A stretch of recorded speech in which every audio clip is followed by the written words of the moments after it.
The mules are in the corral. Welcome to Mule Talk, and I'm Cindy K. Roberts, your host. And my sidekick, our author, TV personality, and world-renowned mule trainer, Meredith Hodges of the Lucky 3 Ranch. Okay, we are back on, and of course, Meredith and we occasionally get involved in a serious discussion before we go on, but now that we are collected, we can now talk about mules in history because they've been very important in historical events. And Meredith, you have done a lot of research on this, so my hat is off to you.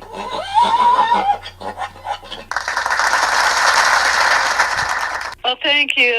Most people would just call me anal and obsessive about mules because I am. It was funny because when I first began working at my mom's ranch, I was just like everybody else and thought mules were dangerous and stubborn and horribly ornery animals, and I wanted nothing to do with them. But she needed a trainer, so I thought, well, I'll give them the benefit of the doubt because I do that with people and animals and everything. I try to look at the bright side of things and put my whole self into learning and educating myself so I can come from an unbiased stand on things and be objective about the assessments that I'm making. And I found that to be true with the mules as well. And once I got into them, first I was just training colts and leading them, and that was not a good example for teaching anybody about how nice they were because they generally were quite stubborn on the end of the lead rope. But that was probably my first illumination period too, because I had been teaching horses how to lead too, and the mules would sit back on the lead rope and jerk it out of my hand and run away. The horses, however, would flip themselves around, strike with their feet, and kick immediately. And being a foal, they can land, their feet in a lot of places. And I was getting bruises all over, the least of which was not even getting black eyes and practically getting my teeth knocked out. And I got to say that the mules never did anything that bad. I was wondering, okay, what happens when they get older? My mom gave me Molly, a 5-year-old mule that was already broke. And she was as sweet as she could be. And she's the one that sold me on mules and showed me how to go about training mules. And so I thought, I think other people need to have this same kind of experience. And that's why I got into doing things with mules. And I set my mission at going ahead and using mules in every way that they use horses today, because there weren't very many mules left in the country at that time. That was back in 1973. Mules were going to be extinct. They were considered working animals, and only a very few people had the temperament to work with them, and so they were pretty much too much trouble for everybody else. And when I started looking into the history of these guys, then I was seeing numerous pictures of these guys that had settled this country, and they were riding pretty little horses, and the mules were plodding along behind with wagons or packs or that kind of stuff. So, but they weren't used so much for riding. Hickok, that rode a mule, he rode a mule named Mouse that outperformed General Custer's thoroughbred. But, you just didn't hear about too many until they got in the movies. Then, of course, you see Festus on Gunsmoke on Ruth and stuff like that. They began to emerge, but they began to emerge after people had seen me competing my mules against horses in these horse recreational events. And so that's when people started getting interested and started asking me all kinds of questions about it. Well, what are they really like? You seem to do fine with yours. And I would just tell people what I had learned. One of the things that people asked me most often was when the first mules appeared on this earth. When were they first mentioned? And they were very surprised to find out that historically mules do have their roots in the Bible. They're only mentioned 3 times in the Bible, But contrary to the popular belief that mules are so lowly and stubborn that they would have to be the mount of serfs, they were, in the beginning, the mount of kings. King Solomon rode a mule. And in 1 Kings 1:38, it says, so Zadok the priest and Nathan the prophet and Benaiah and the son of Jehoiada and the Cherethites and the Pelethites went down and caused Solomon to ride upon King David's mule and brought him to Gihon. That was when Solomon decided maybe he ought to ride a mule. My favorite story was in the Bible at 2 Samuel 18, chapter 18 begins at verse number 9. It says something that I find rather amusing, actually, because those of us who know and love mules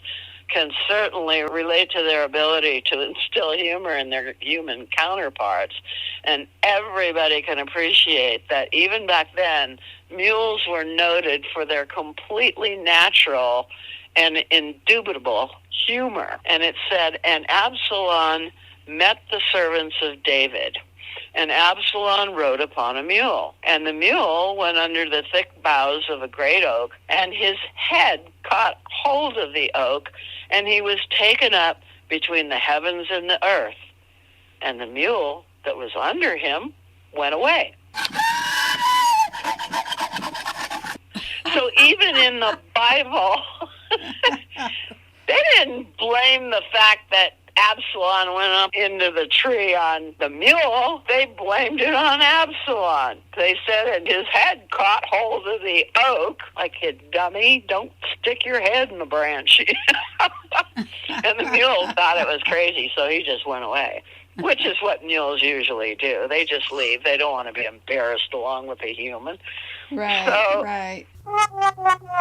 We find, those of us that work with mules find that if you have an open mind, then you will realize that mules are the true geniuses of slapstick humor. When you can laugh at yourself. When you get into an altercation with a mule, you seldom get hurt, but you will surely be set straight in a most humiliating way. It's just what they do. Anyway, then there's another story about Balaam, and it said, when the ass saw the angel of the Lord, she fell down under Balaam, and Balaam's anger was kindled. And he smote the ass with a staff, and the Lord opened the mouth of the ass, and she said unto Balaam, what have I done unto thee, that thou hast smitten me these 3 times? And Balaam said unto the ass, because thou hast mocked me, I would there were a sword in mine hand, for now I would kill thee. And the ass said unto Balaam, am I not thine ass upon which thou hast ridden ever since I was thine unto this day? Was I ever wont to do unto thee? And he said, nay. This is at Numbers 22:23. Mules and donkeys will always be compelled to let us know when our actions are careless and thoughtless. It is in their nature. Whether or not we choose to listen and alter our approach is entirely up to us.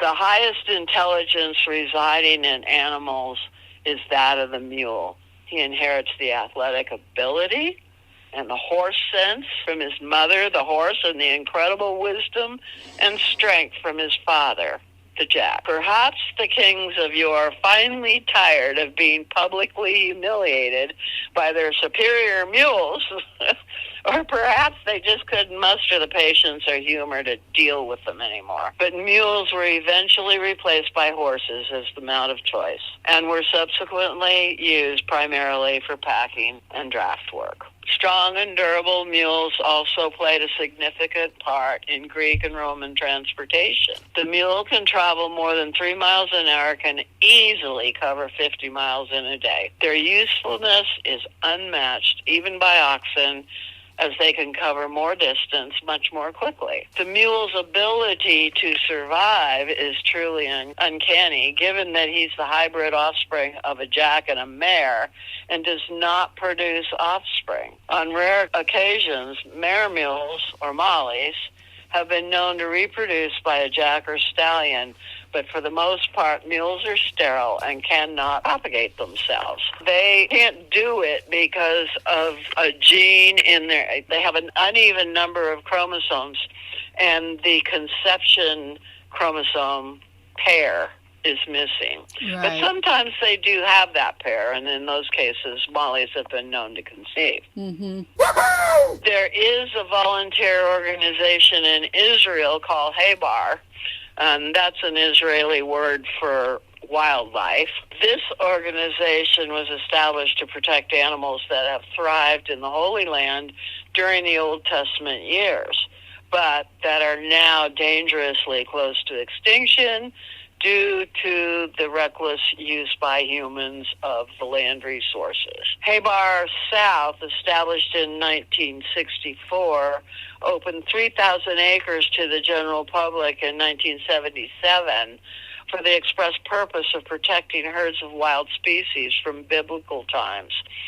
A second reserve, Haybar Carmel, was established in the center of Israel near Haifa on Mount Carmel, where 2,000 acres were fenced off to accommodate and protect even more biblical animals. These reserves are still in operation today. The closest ancestral link to the mule is the Somali wild ass, found in northeast Africa. Only a few were still living in the Danakil Desert of Ethiopia when a number of them were captured and brought to Haybar, where they began to once again propagate.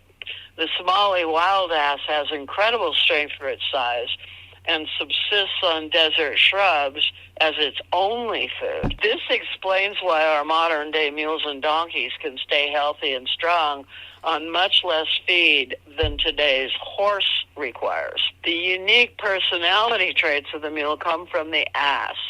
Unlike horses, mules are naturally curious, but are also suspicious and require time to size up a situation before acting. For this reason, it usually takes time for people to warm up to mules and time for mules to warm up to people. Because their judgment of people is so unmatched, it is wise when buying a mule to allow him to pick you. Don't go pick him, and especially if he's running away from you. A lot of the mule's so-called stubbornness is really a sense of self-preservation. If he has a negative experience, he's not likely to repeat it. His memory serves him well, and he never makes the same mistake twice. For this reason, it's important that the personality of the mule and his handler are compatible and that they actually like each other. The old myth, stubborn as a mule, and a mule will wait for the opportunity for revenge, are just those. They're myths. My mules and I have been happy with each other, and they're not all the same. Right. You know, I bred them from different breeds of horses, and yeah, they grew up with me, but I had the privilege of learning from them while we were growing up together, and I learned a lot of stuff, and that's where these articles that I have written have come from. It didn't come from me doing a lot of book learning, although I did try to latch on to a lot of the people that wrote about these mules, you know, with their experiences. I found that very beneficial. But it was compounded when the mules gave me in-person experience with the things that these guys had written about. It was awesome. And I surmised that the opinions that were negative arose from those who were probably impatient when dealing with the mules. When left to their own devices, mules will learn from their experienced peers and from those who truly care about them. And people who are confrontational with mules will meet with undeniable stubbornness and resistance. It makes sense that mules and donkeys have become so economically important to third world countries. They're generally sedate, humble, and hardworking animals with an intelligence that enables them to learn to do their job quickly.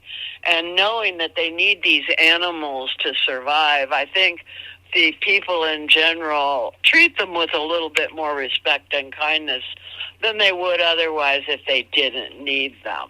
They can go anywhere a man can go and can do the work of many at far less expense, which is more that can be said about any motorized vehicle.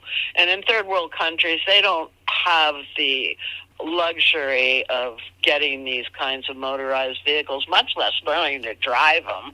Right. And then in the terrain that they have in those countries is pretty hard all by itself. Mules and donkeys are still and always will be an important part of third world economics. There are educators emerging from the donkey sanctuary in Great Britain and other sanctuaries who visit the emerging countries. And now we have a lot of students that graduate from college from the equine masters, and they go there with the purpose of teaching people how to work more efficiently with their long-eared counterparts and how to take care of them. And they do vet work over there and everything too. Since the very existence of many of these third world nations depends upon this partnership. So you can only imagine how important they were. As we track mules through history, and particularly in this country, in the USA, and the development of all these wild areas across such a wide expanse of land, we find that there is a reoccurring theme that paints the mule as both a companion and an adversary. Those of certain temperament seem to be able to befriend the mule, and those who would be combative suffer at his mercy. Man would rather blame stubbornness on the mule than to claim this stubbornness as his own. You bet. Clearly, there's no doubt that the mule is and always has been a hard-working and valuable beast of burden throughout history. His ability, intelligence, and judgment are unmatched. George Washington was a fairly well-educated man. The copybook, which he transcribed at 14 years of age, a set of moral precepts or rules of civility and decent behavior in company and conversation, was preserved. No doubt that's how he learned how to get along with mules, because as my grandmother says, you use good posture and polite manners, or you will not make it in life. You will be a very unhappy old person. And that worked very well when I was training my mules. And I guess Washington discovered the same thing. Practical experience was the foundation for Washington's best training in outdoor occupations and not just books. He was a successful tobacco and livestock farmer early in his teens and mastered the art of surveying to plot the fields he inherited. It's no accident that George Washington became not only the father of our country, but also the first organized mule breeder in America. George Washington tried to buy some Spanish donkeys to use for mule breeding at Mount Vernon, but he found that the exportation from Spain was against the law.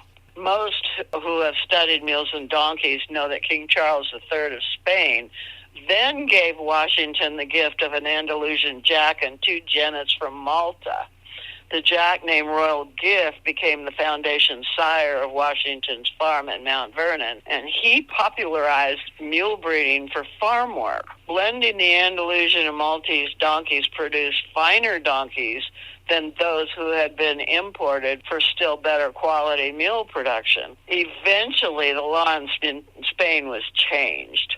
George Washington was not the only one who recognized the economical value of mule and donkey power for growth and prosperity of a new empire. Henry Clay and others began importing numerous donkeys and breeding for mule stock. George Washington was not devoid of the sense of humor needed to work with mules and donkeys. In 1786, a letter to a neighbor concerning Royal Gift's failure to perform stud service, as can often happen with Donkey Jack,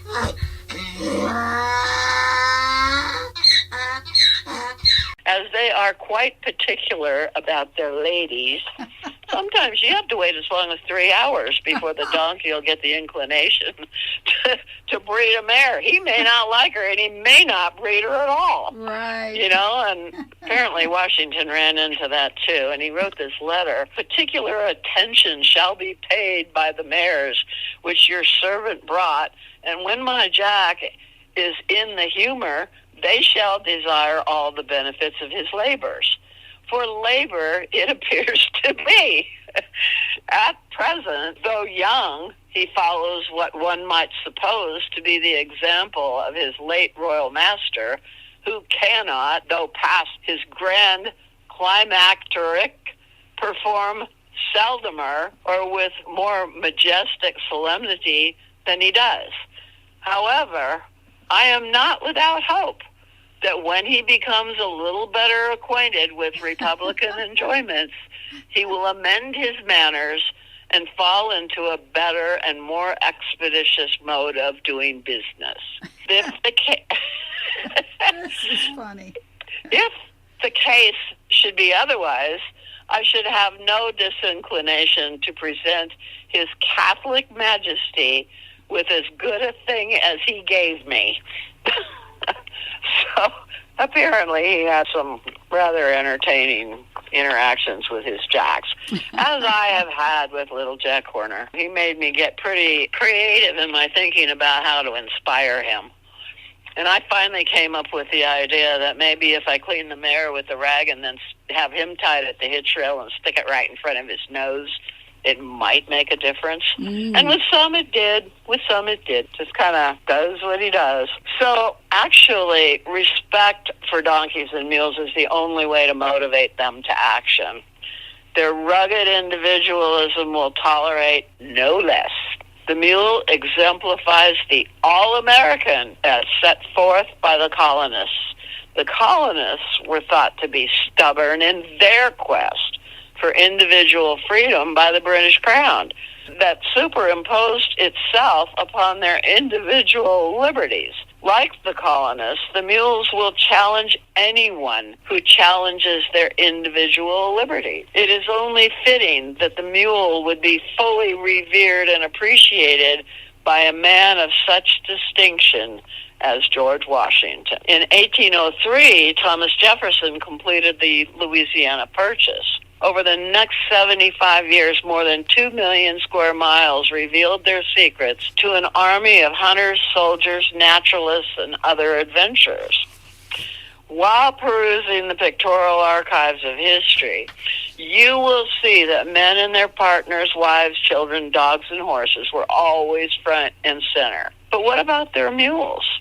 You read about their many perils and victories, but you rarely hear mention of the one humble animal that works silently and relentlessly in the background, the mule.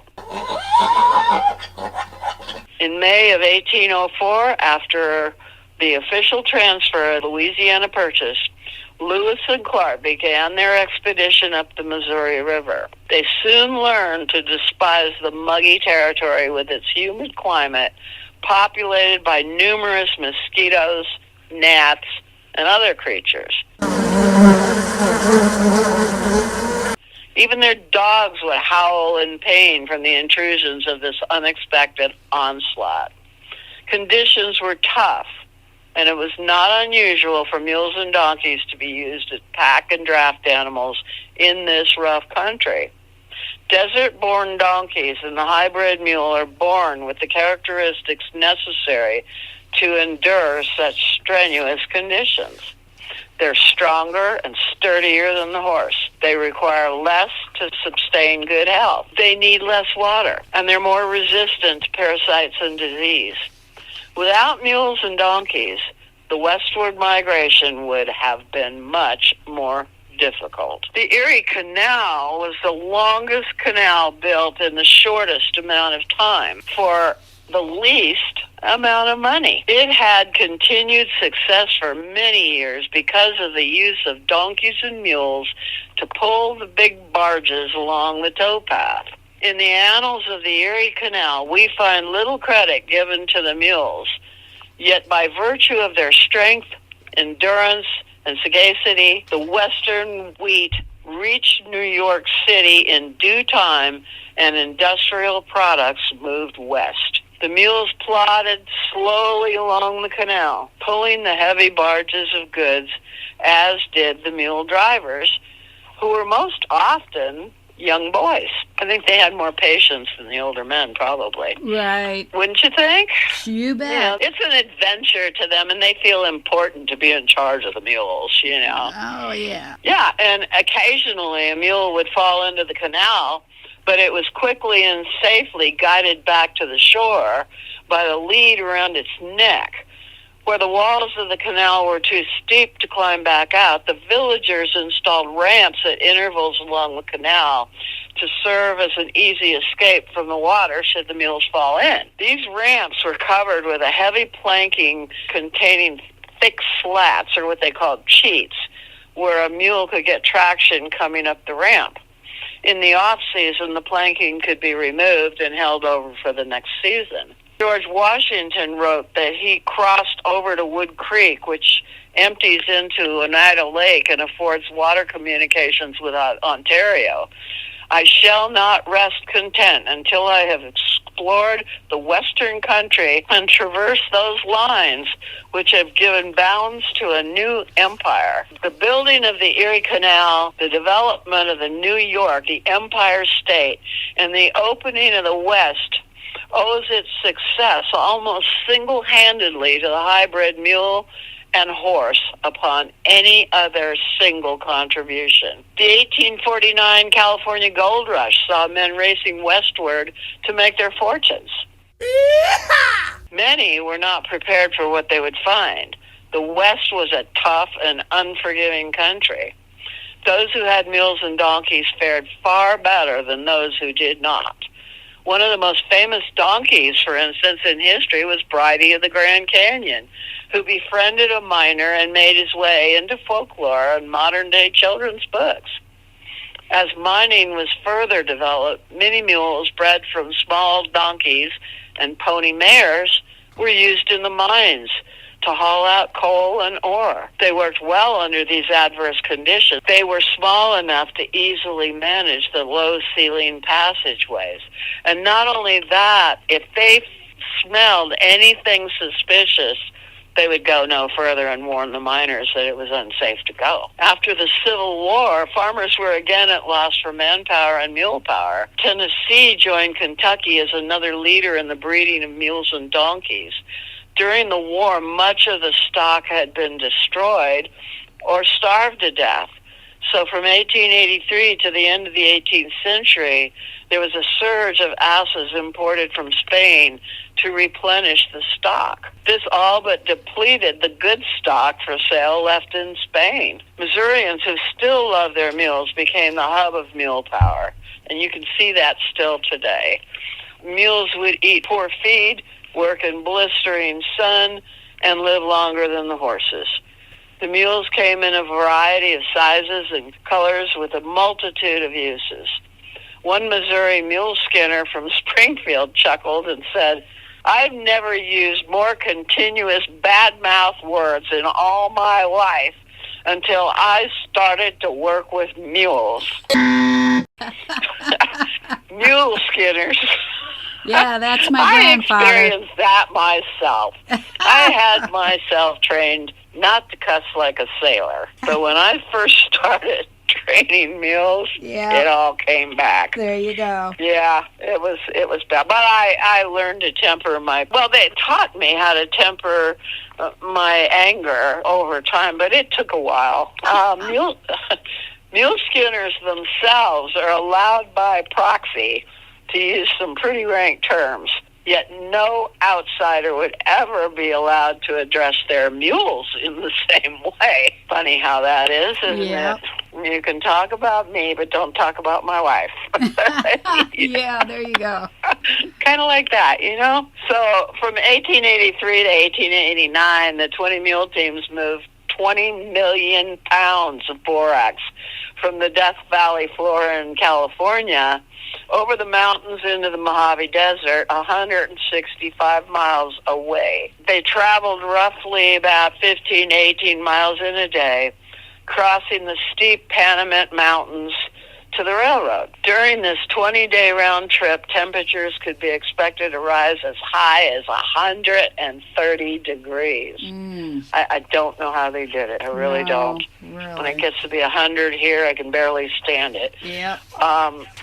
Still, these remarkable animals plodded relentlessly along, doing their jobs with little or no complaint, except when an impatient mule skinner would inadvertently interfere. Of course they did. Uh-huh. They weren't all good mule skinners. The smart ones were. Right.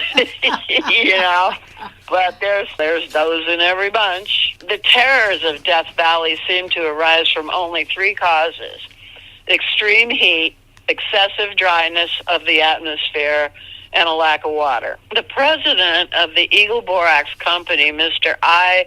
Donette, was forced to kill his animals so he could drink their blood to survive, as blood can replace water. After this devastating near-death experience and finding the daunting heat unbearable, Mr. Donette was happy to remain thereafter in his office. Mules and donkeys have been a great friend of man. There is no more useful or willing animal on earth to aid man in his endeavors. He has had to plod and work through life against prejudices of the ignorant. Still, he's been a great friend of man in war, in peace, serving him well and faithfully. Should we not give mules and donkeys the respect, the admiration, and the credit they so richly deserve?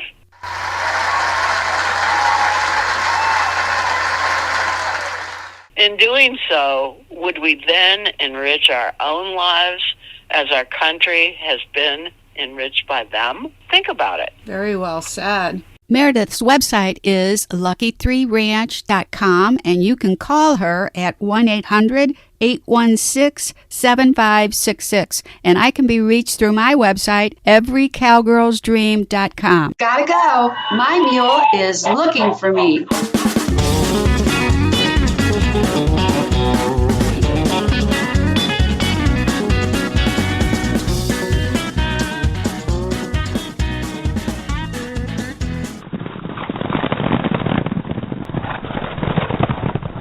Mule Talk is an Every Cowgirl's Dream production.